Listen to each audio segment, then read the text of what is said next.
The first time I saw King Alaric, he didn't look like a monster from old tales. He looked like someone who had been tired for centuries and never found a place to rest.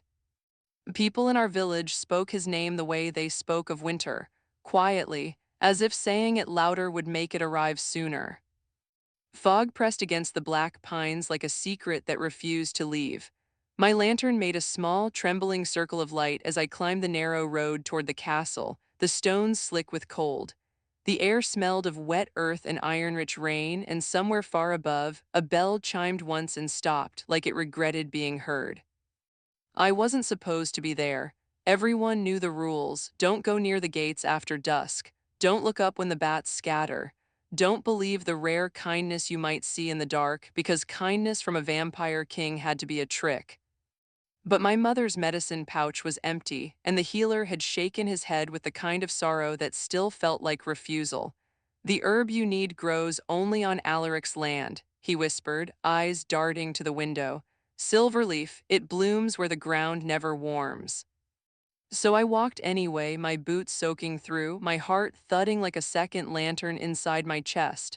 I told myself I wasn't brave, I was just out of choices. The castle rose from the mountain like a shadow made solid, its towers cutting into the night. No torches burned on the walls. No banners moved in the wind. It was too quiet, the kind of quiet that makes you hear your own thoughts and wish you couldn't. At the gate, iron bars curled into thorny shapes. A crest was carved at the center, a crown over a sleeping wolf, not a skull, not fangs. A sleeping animal, as if whoever chose it wanted the world to remember something gentle, something the world refused to believe. Please, I said aloud, and my voice came out smaller than I meant it to. I'm not here to steal, I'm not here to insult you, I just need the silver leaf. Nothing moved. I lifted the lantern higher, letting its light touch the crest. The metal was cold enough to sting my fingers. In the silence, I heard a soft sound, like fabric shifting, like someone inhaling through a careful nose. Then the air changed. Not colder, different, as if the night itself leaned closer. A figure stood behind the bars where there had been only darkness a breath ago. Tall, still, dressed in a long coat that drank the lantern light rather than reflecting it. His hair was dark, not shining. His eyes were pale, not glowing, more like moonlight on deep water. King Alaric. He didn't step forward, he didn't bare teeth, he didn't threaten me.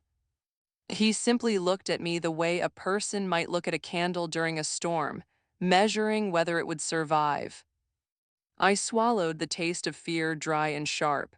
My mother is sick, I said, because truth was the only thing I had left. She won't last the week. They told me Silverleaf might help. I know this is your land. I know people think you don't care, but if you have any mercy at all. His gaze dropped to my hands. They were shaking around the lantern handle. For a long moment, he said nothing. The silence felt heavy, like a door that refused to open. Then very quietly he spoke. His voice wasn't cruel. It was controlled, as if every word had to pass through a locked gate before it could leave him. Oh, you shouldn't have come. The words landed like a warning, but not the kind I expected. Not I will hurt you, more like this place will. I forced myself to meet his eyes. I'm sorry, I whispered, but I'm here. Something flickered in his face, so fast I almost missed it. A kind of ache, like remembering a wound and pretending it doesn't hurt. His jaw tightened, and the iron bars between us felt less like a prison for me and more like a boundary he refused to cross. Behind him, deeper in the courtyard, a faint warm light glowed in a high window, then vanished, as if someone had covered it with a hand. Alaric's attention snapped toward that window for the smallest second, and in that second I saw it. Not hunger, not rage, but fear. The not fear of me. Fear for me. He looked back at my face, and his expression turned into something painfully distant, as if he was pushing his own heart away. Ignorance keeps people alive, he murmured. Kindness, he stopped as though the word itself was dangerous. Kindness can be mistaken for an invitation.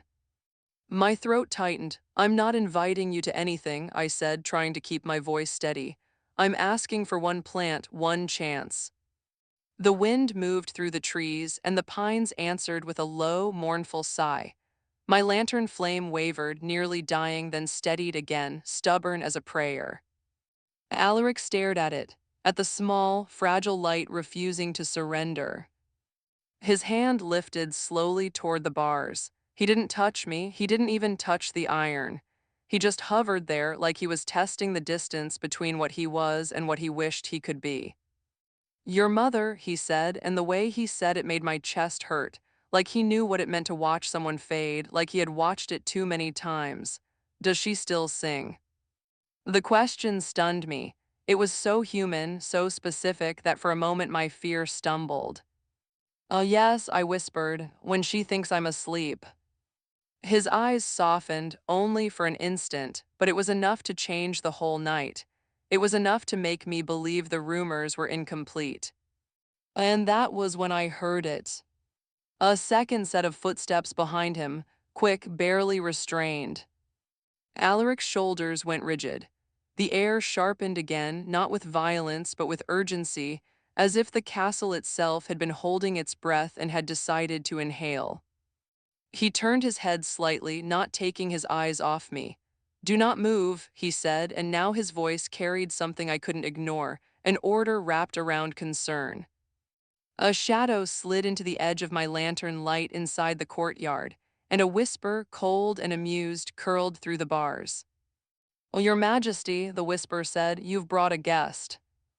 Alaric's hand clenched into a fist at his side, like he was fighting himself. Then, without warning, the iron gate unlocked with a heavy click. It began to swing inward, and Alaric's eyes met mine, full of a terrible decision he didn't want to make. "Run," he breathed, almost soundless, "or trust me right now." The gate opened wider, and the darkness beyond it waited like a mouth. The gate's slow creak sounded louder than thunder in the quiet mountain air. My feet stayed planted for one heartbeat too long, because fear isn't just a feeling. Sometimes it's a weight that pins you to the ground. King Alaric didn't reach for me. He didn't pull me inside or shove me away. He simply stood there, tall and still, as if he'd learned long ago that sudden movements could ruin everything. Behind him, that whispering presence drifted closer. I couldn't see a face clearly, only the suggestion of a figure in the dim courtyard, like a thought that didn't belong to me. The air smelled faintly of old perfume and something dry, like pages kept too long in a locked room. "Run," Alaric had said. "Or trust him." My lantern trembled in my grip. I thought of my mother's thin hands, the way she pretended not to wince when she sat up. I thought of her voice at night, soft and brave, singing to hide her pain from me. I took one step forward. The shadow in the courtyard let out a small, delighted sound. "Oh," it purred, "she chose the monster." Alaric's eyes flashed, not with hunger but with warning, sharp as a blade that never needed to cut. "Enough, Saraphene." So the shadow had a name. Saraphene stepped into the lantern light as if she belonged there. She was beautiful in the way a winter lake is beautiful, smooth, cold, and dangerous to mistake for safe. Her smile didn't reach her eyes. Those eyes watched me with patient interest, like I was a story she already knew the ending to. "You let them starve outside your walls," she said to Alaric, voice sweet as poison. "And now you open the gate for one little candle." Alaric didn't look away from me.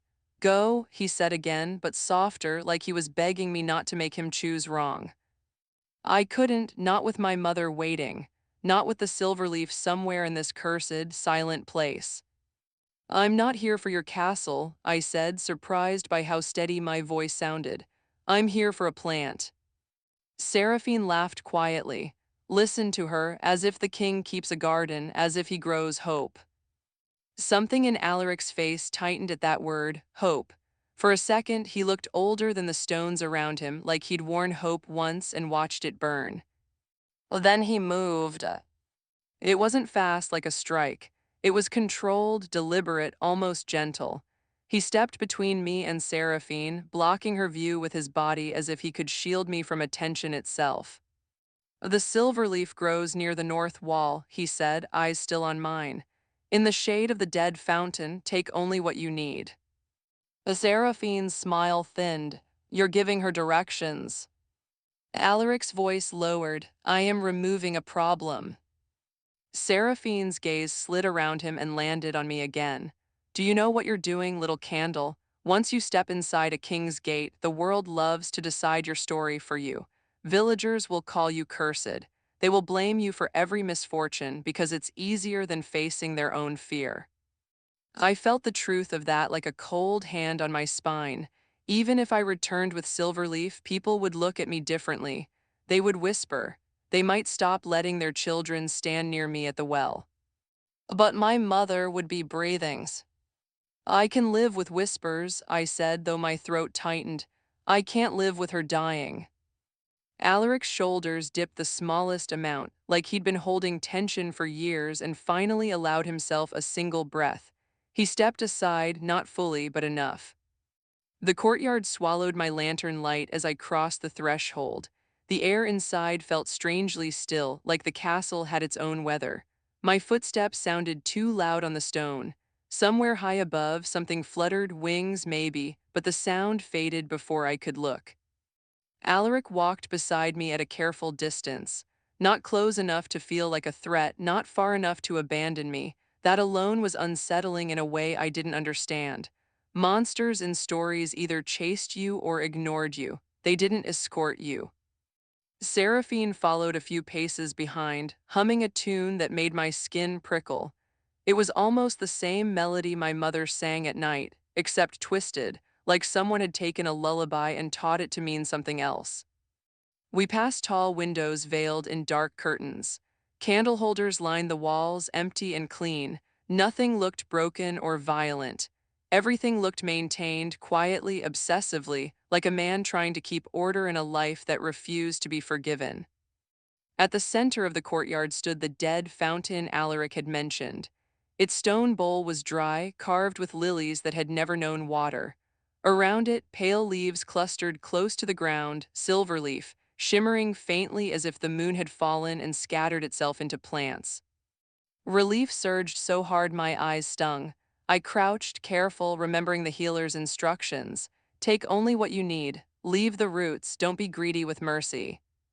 My fingers brushed the leaves and they were cool as morning dew. They smelled clean like rain on clean cloth. I'm sorry, I whispered without thinking, not sure who I was apologizing to. The king, the land, the night. I never wanted to. Saraphene's voice cut in, light and amused. You never wanted to be noticed, but here you are. I glanced up. Saraphene was closer now, her head tilted as she watched Alaric instead of me. You always do this, she said softly.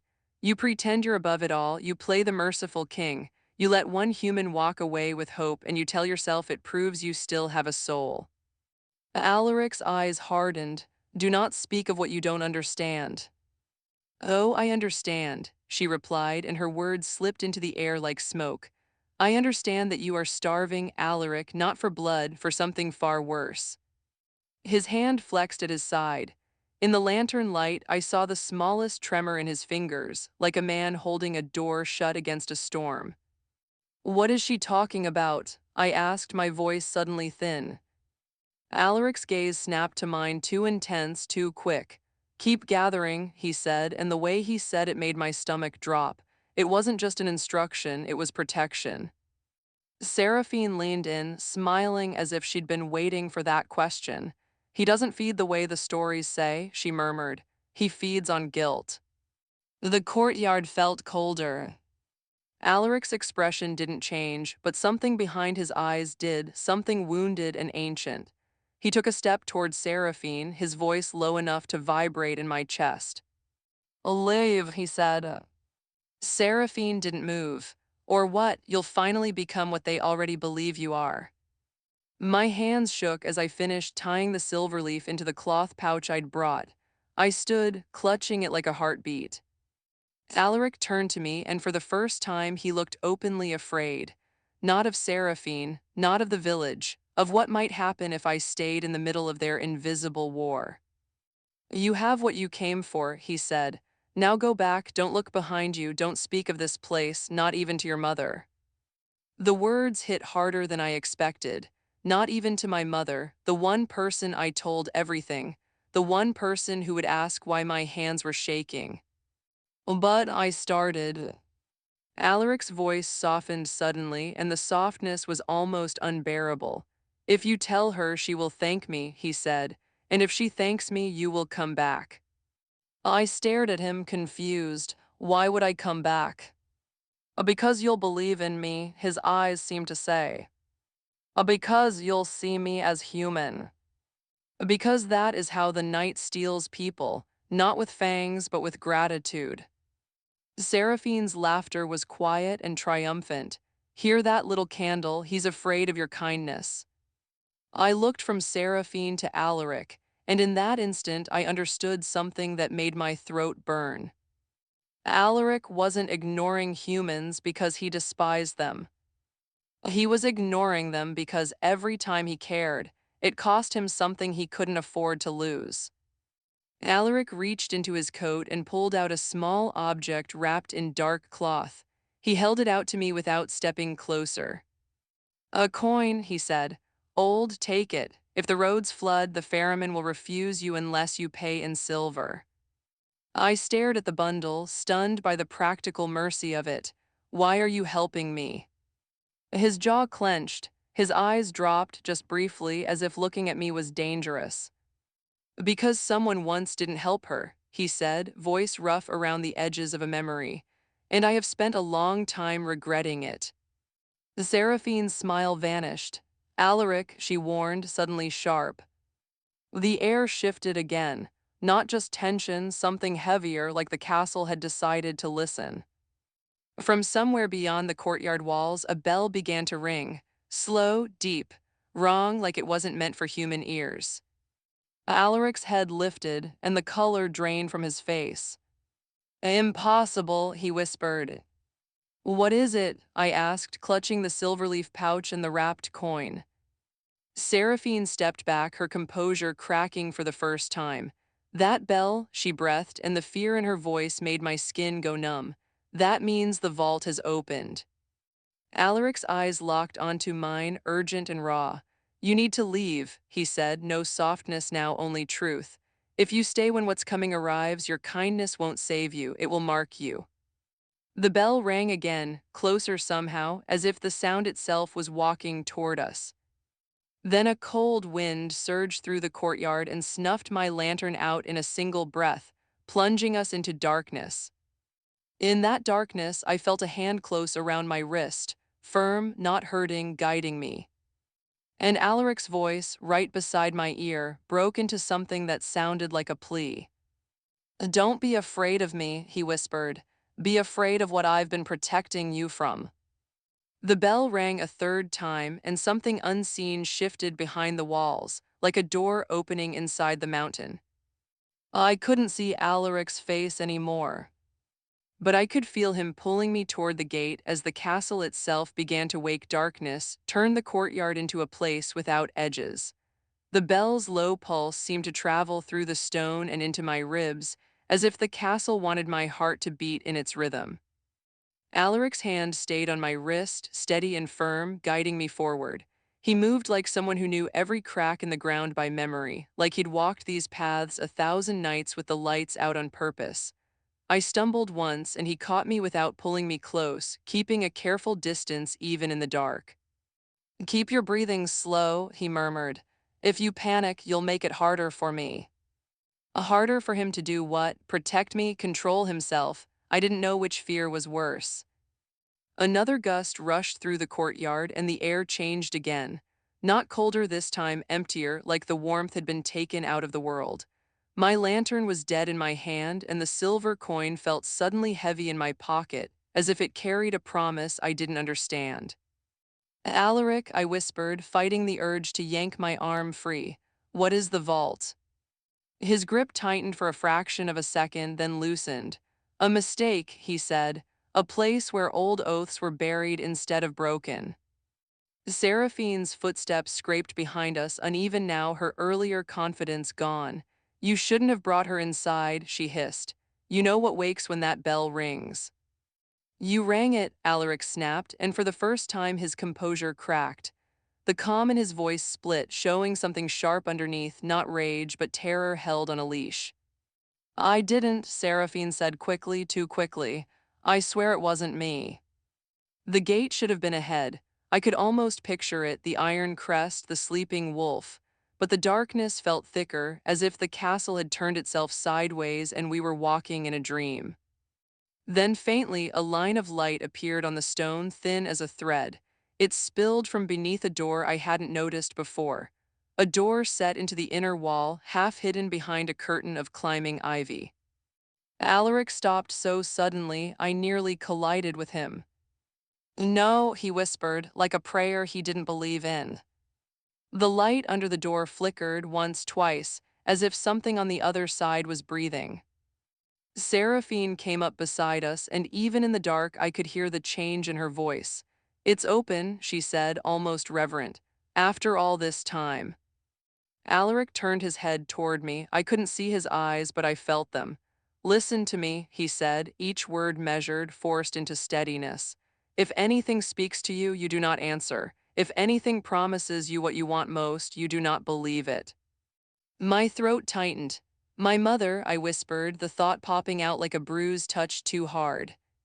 Alaric exhaled slowly, especially that. The door creaked, not from being pushed, but from being invited. The light widened, spilling across the courtyard stones. It wasn't warm candlelight. It was pale and clean, like moonlight turned into a blade. A voice drifted out, soft, familiar, gentle enough to make me ache. My little love, it called. I froze. It sounded like my mother on the nights she thought I was asleep. It sounded like her trying to hide pain with sweetness. My knees went weak. Mama, I breathed, and the word tore through me. Alaric's hand snapped up, covering my mouth, not harshly, but with urgent care, like stopping me from stepping off a cliff. His other arm wrapped around my shoulders for balance, holding me upright without pulling me against him. No, he whispered against my ear, that is not hers. The voice continued, tender as lullabies. Come closer, I'm cold, I can't find you in the dark. Tears sprang hot behind my eyes, and I hated myself for wanting to believe it. I hated the castle for knowing exactly where to cut. Saraphene shifted beside us, and in the growing light I finally saw her face clearly. The smugness was gone. In its place was something like hunger, not for blood, but for revelation, for chaos. It chooses its bait well, she murmured. You were right, Alaric, kindness is an invitation. She walked in with love in her hands. My fingers clutched the Silverleaf pouch. The leaves inside were real, the medicine was real. That truth anchored me, but barely. Alaric lowered his hand from my mouth, his voice low. Focus on what you can touch, he said. Say your name in your head, say your mother's name, remind yourself what is real. I did it trembling, my name, my mother's name, the pouch, the coin, the cold air, each detail a rope. The door opened wider. Something moved in the doorway, but it didn't step out. It didn't need to. The light itself seemed to look at us, to weigh us. Then the voice changed, not my mother now, but a deeper tone, gentle and ancient. Alaric. The king stiffened, like someone had struck an old scar. You kept the lock, the voice said, almost amused. You stood guard like a penitent, you refused your thirst. You punished yourself year after year, thinking suffering makes you holy. Alaric's chin lifted. Stay in the vault. A soft laugh, I am the vault. The air pressed in, my skin prickled. Even Saraphene took a step back.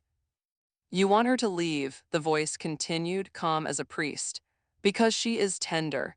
Because she believes there is goodness under your crown. Because her gratitude could call you back to being a man, and you are terrified of what you might do if you remembered you were one. Alaric's hand tightened around my wrist again, not possessive, protective, like a shield. I am not here to bargain, Alaric said, voice steady but strained. Close yourself. The light flared brighter, and for a heartbeat I saw the courtyard in stark detail. The dead fountain, the pale silverleaf, the ivy shaking on the wall as if it were trying to crawl away. Then I saw Alaric's face. He wasn't snarling, he wasn't smiling. He looked worn, a king built out of restraint. His eyes were fixed on the doorway with the focus of someone holding back a flood with bare hands. And I realized something terrifying. He wasn't afraid the vault would kill me. He was afraid it would use me. The voice softened again, honeyed. Girl, it said, as if speaking to a child at bedtime. You carried love all the way up the mountain. Do you know how rare that is? Do you know how powerful? My throat tightened. I wanted to shut my ears, but the words slipped inside anyway. I can make your mother well, the voice promised. Not for a week, not for a season, for all your years. I can take the pain from her bones. I can put songs back in her lungs. My vision blurred with tears. My fingers dug into the pouch so hard the leaves crinkled. Alaric's gaze flicked to me, and for the first time I saw something raw there, an honest, silent plea. Don't. Saraphene spoke, her voice trembling with excitement. Hear it, little candle. One yes, and you get everything you came for. The voice waited, patient. The castle waited. My heart pounded like it wanted to answer for me. I looked at Alaric, at the way he kept himself between me and the light, at the way he was offering me my freedom even now, even if it cost him control, even if it meant facing whatever he'd buried. And in that moment, I understood courage wasn't loud. It wasn't winning. Sometimes it was simply refusing the easier miracle. I swallowed, forcing the words out with a shaking breath. No, I said to the light, you don't get to wear my mother's voice. The courtyard went very still. Then the door's light dimmed, as if something inside had blinked. Alaric's shoulders sagged a fraction, relief and dread colliding in the same breath. Good, he whispered, almost broken. But Seraphine's face twisted, not in anger, panic. You shouldn't have done that, she said, and her voice was suddenly small. It doesn't like being refused. The light under the door turned sharp again, and the voice lost its tenderness. It became calm in a way that felt merciless. Then I will speak to the thing you haven't named, it said, and the words seemed to press directly into Alaric's chest. Alaric, it murmured, tell her what you did the last time a human trusted you. Alaric went completely still. His hand slid off my wrist, slowly, like he was afraid of his own touch. In the silence, the bell stopped ringing. And Alaric finally looked at me, not like a king, not like a monster, but like a man standing at the edge of a confession that could destroy him. Ignore the voice, he said hoarsely, please. But the vault's light brightened again, and the courtyard walls seemed to lean inward to listen. Because whatever Alaric had done before, it was coming to the surface now. And I wasn't sure my heart could survive the truth. The words your mother didn't feel like sound. They felt like a hand closing around my throat. I stared at Alaric, trying to find a lie in his face, some sign that the vault was manipulating him into saying it. But his expression held a kind of exhausted honesty, the look of someone who has carried a terrible truth for too long and finally ran out of strength to hide it. Seraphine's voice came out sharp and frightened.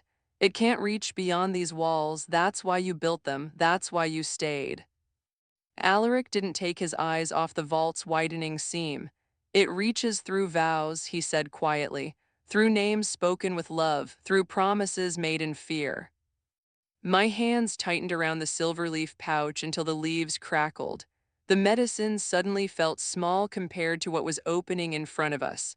I had climbed a mountain for a plant, and somehow I'd stumbled into a battle over something deeper than life or death. The vault's voice floated into the courtyard, calm and persuasive like a gentle teacher. You see, girl, even his mercy has a price. Give yourself and you save what you love. Refuse and you'll watch love become regret. I forced air into my lungs. What do you want from me? I asked, my voice trembling but steady enough to be mine. The light brightened, pleased I'd answered it all. A simple thing, it said.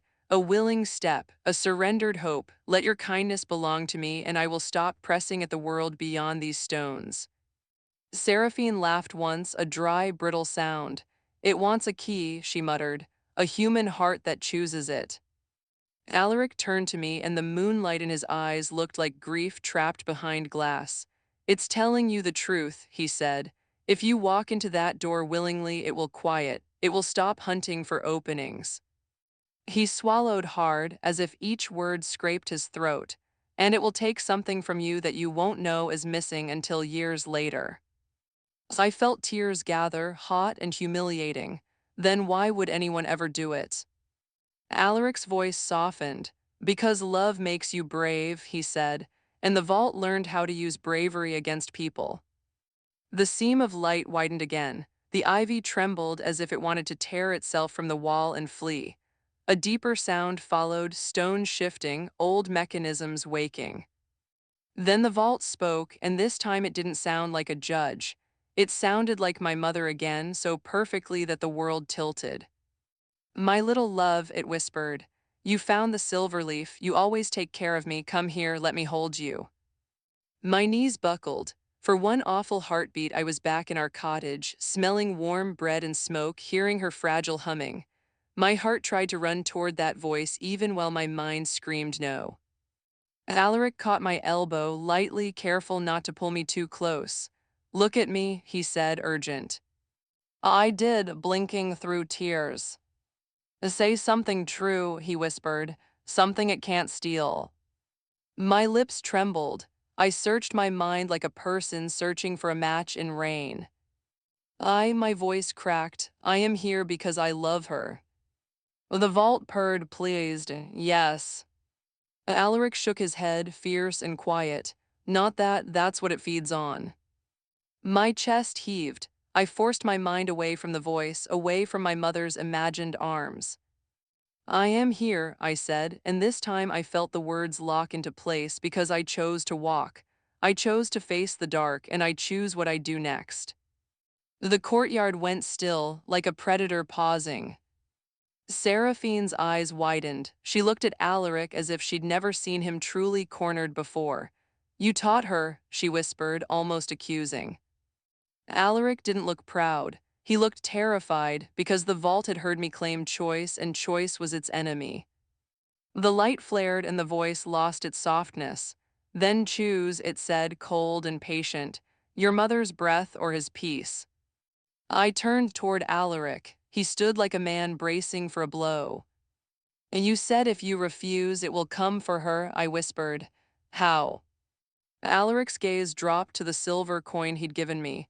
That coin, he said, it isn't only money, it's a passage. My stomach dropped. You. I didn't mean it as a trap, he said quickly, pain tightening his face. I meant it as protection, but the vault twists any doorway it can find. If it learns a name you love, it can ride the path you take home, not as a creature, as a thought, as a whisper, as despair. Saraphene stepped closer, voice tight. Then destroy the passage, break the coin. Alaric's jaw clenched. If she breaks it, she may not make it across the flooded road, and if she stays here, he looked at the vault's bright seam. He couldn't finish the sentence. I pulled the coin from my pocket, the dark cloth still wrapped around it. My fingers shook as I opened the cloth. The coin was older than anything I'd ever held, its surface worn smooth. A wolf slept beneath a crown like the crest on the gate. I stared at it, understanding too late that Alaric's kindness had been shaped by a mind that expected danger from every direction. Even his help came with contingency, not manipulation, just relentless responsibility. I won't give myself to that door, I said, my voice hoarse. Not willingly, not for anything.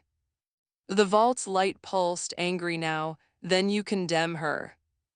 Alaric took a slow breath, and something changed in him. Not hunger, not violence, but resolve.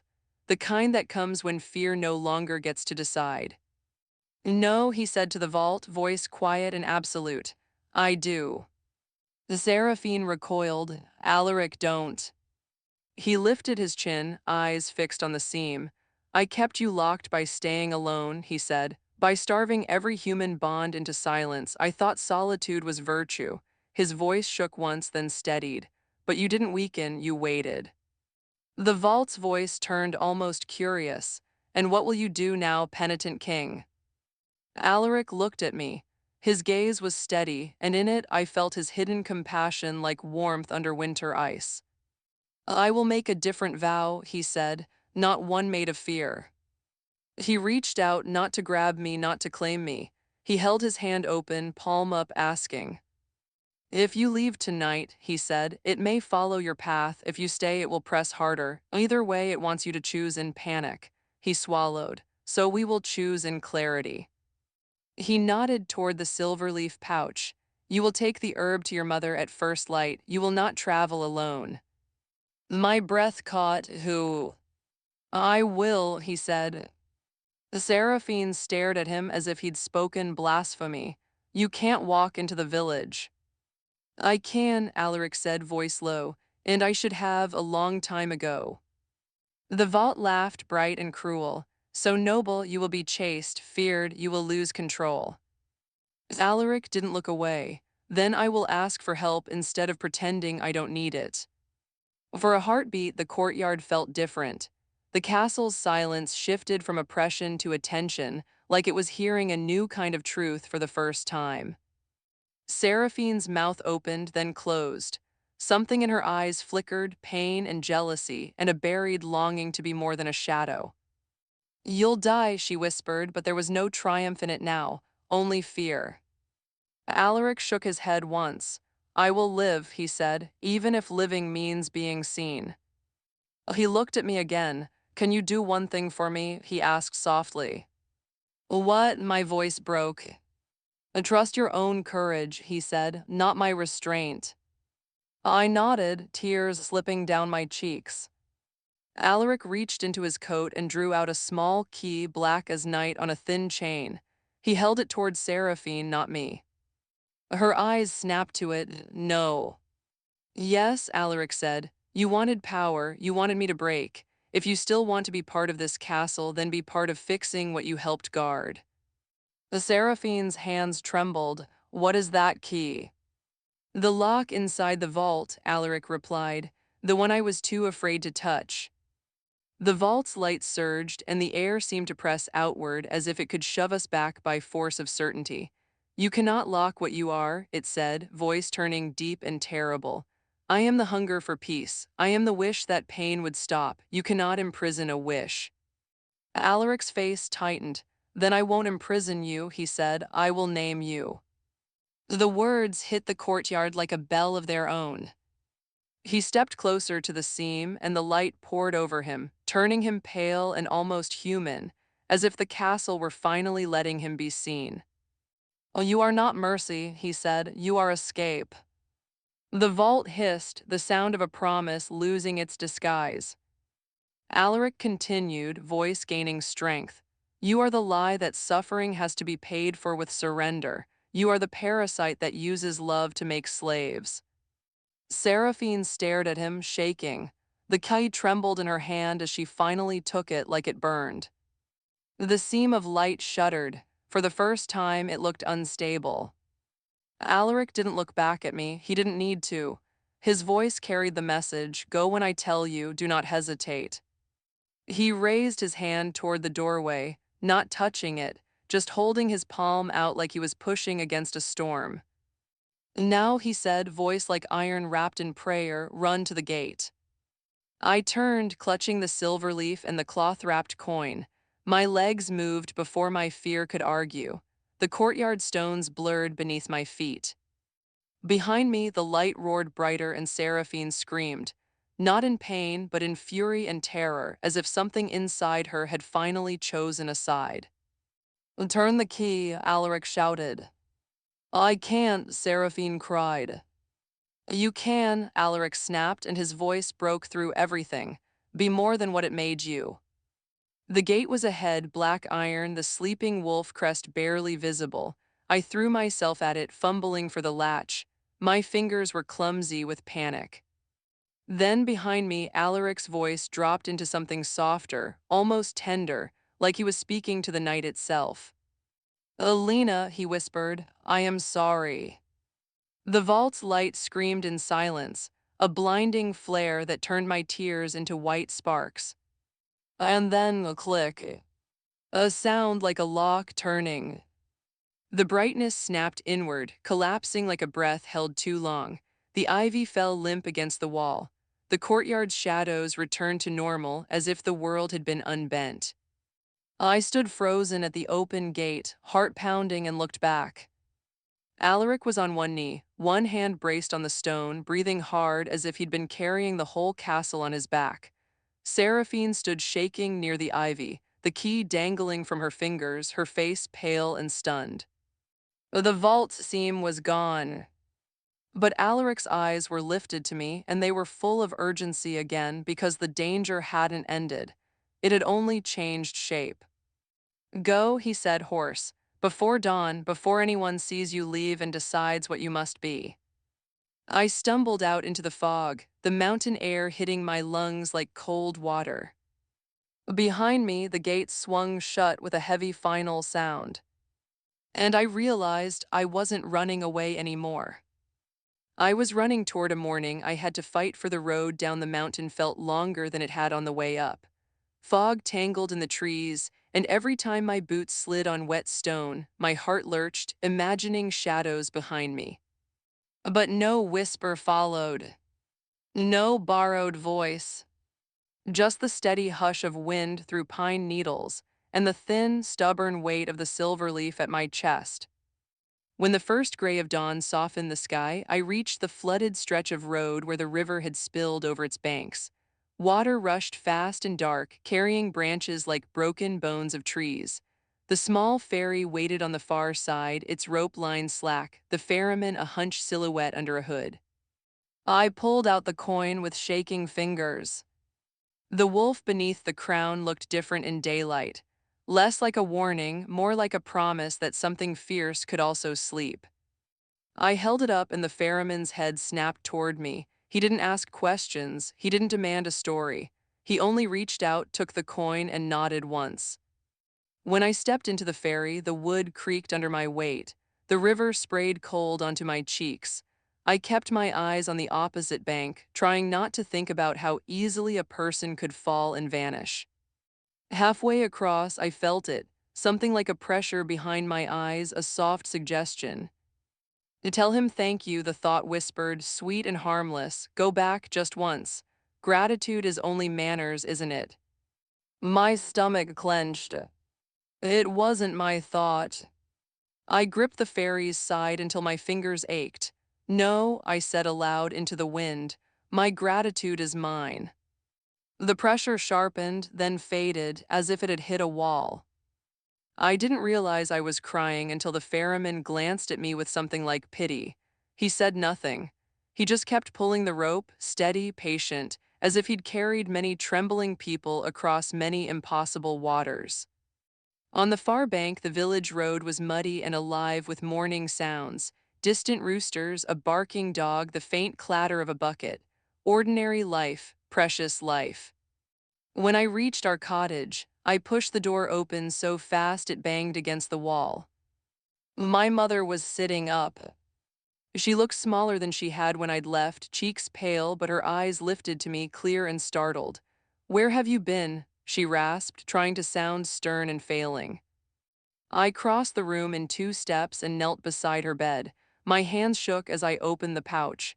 Don't be angry, I whispered. Please, just drink this, the healer said. My mother's gaze dropped to the silverleaf and something like fear flickered in her eyes. That, she whispered. Where did you get that? I hesitated. Alaric's warning pressed against my chest. Don't speak of this place, not even to your mother. My mother reached for my hand, her fingers cool. Look at me, she said softly. You're trembling. I met her eyes, and in that moment I understood Alaric's point in a way that hurt. Love makes us want to pour out the whole truth, even when the truth can open doors that should stay closed. So I chose my words with care. I got it, I said slowly, from a place that felt like winter, from someone who didn't want to be thanked. My mother watched me for a long time. Then she nodded once as if she understood more than I was saying. She drank the tea the healer prepared from the Silverleaf. The minutes stretched long as thread. I held her hand and listened to her breathing, terrified of every shallow inhale. Then, gradually, something shifted. Color returned to her lips, not like magic, but like a body remembering how to fight. The tightness in her brow eased. Her hand squeezed mine with a strength I hadn't felt in weeks. She closed her eyes and, in a voice barely above a whisper, began to hum. The same lullaby. This time it sounded less like goodbye. Relief hit me so hard I had to bend forward, forehead pressed to the blanket, sobbing silently so I wouldn't scare her. When I looked up again, she was watching me with a tenderness that made me feel seen all the way through. You did something brave, she said, brushing my hair back. But bravery without humility becomes pride. Promise me you'll stay careful. I promise, I whispered. Outside, footsteps crunched in the mud. I froze. The cottage door creaked open. The healer stepped in first, face pinched with surprise. Behind him, the entire room seemed to dim for a second, not because the light changed, but because everyone's attention did. King Alaric stood in our doorway. No crown, no spectacle, just a dark coat damp with fog, his hands empty and visible at his sides like he'd come unarmed on purpose. His face was drawn, eyes shadowed with exhaustion, but his posture was calm, controlled, humble. The healer made a sound in his throat, half prayer, half fear. Your Majesty. Alaric didn't look at him. His gaze went straight to my mother. My mother sat up a little straighter, her breath catching. She should have screamed. She should have cursed him if the village stories were true. Instead, she stared at him as if recognizing something older than rumor. Alaric stopped just inside the doorway and bowed his head, not as a king greeting a subject, as a man asking permission to exist in a room full of humans. I came, he said, voice quiet, to make sure the road home stayed closed behind you. My pulse hammered. The vault, I began. Alaric shook his head slightly. It tried to follow, he said, not strongly, just a whisper, but whispers become doors when people are tired. My mother's hand tightened around mine. Then why are you here? She asked, voice firm despite its weakness. Alaric's gaze flicked to me, then back to her. Because your daughter did something I have not seen in a long time, he said. She refused a false miracle. She chose her own will over easy comfort. His throat bobbed with a swallowed emotion. And because I made a vow to stop hiding behind fear. Outside, voices rose, neighbors gathering, drawn by the healer's panic, by the impossible sight of a king at a cottage door. I heard my name, sharp with suspicion. Alaric's expression tightened, but he didn't retreat. He stepped forward one pace, still far from the bed, still respectful of space. They will be afraid, he said quietly, not to threaten, but to acknowledge. If they decide to punish someone for what they don't understand, they will choose her. He nodded toward me. My mother's eyes flashed with sudden fierceness. Then they'll have to go through me first, she said, voice thin but bright with courage. Alaric looked at her like he didn't know what to do with that kind of human defiance. Then he did something that made the room go utterly still. He knelt. Right there on our cottage floor, the vampire king knelt like a man asking forgiveness from the world. I harmed someone once, he said, voice shaking in a way he didn't try to hide. Someone kind, someone brave. His eyes lifted, wet with old grief. I have spent centuries believing I did not deserve to stand near goodness again. The murmurs outside swelled. Alaric breathed in slowly. If your village needs a monster to blame, he said, louder now so the doorway could carry his words, blame me. If you need a punishment, take it from me. His gaze stayed steady, not daring them, not provoking, offering. The room felt like it was holding a candle in a storm. And then my mother did the simplest, strangest thing. She began to sing. Not the lullaby this time, something older, steady, a song that sounded like keeping a promise through winter. Her voice was weak, but it filled the cottage with warmth, and it reminded me of what the vault could never imitate, a love that doesn't demand surrender. The murmurs outside quieted one by one as people listened. Alaric's shoulders trembled. He didn't move toward her. He just stayed kneeling, eyes lowered, letting the song wash over him like rain on a long-burned field. When my mother finished, the silence that followed was different from the castle's silence. This one was alive. Alaric looked up at me, and the hidden compassion in his face wasn't hidden anymore. "You brought me something," he whispered, almost as if he was afraid to name it. I wiped my cheeks with the back of my hand.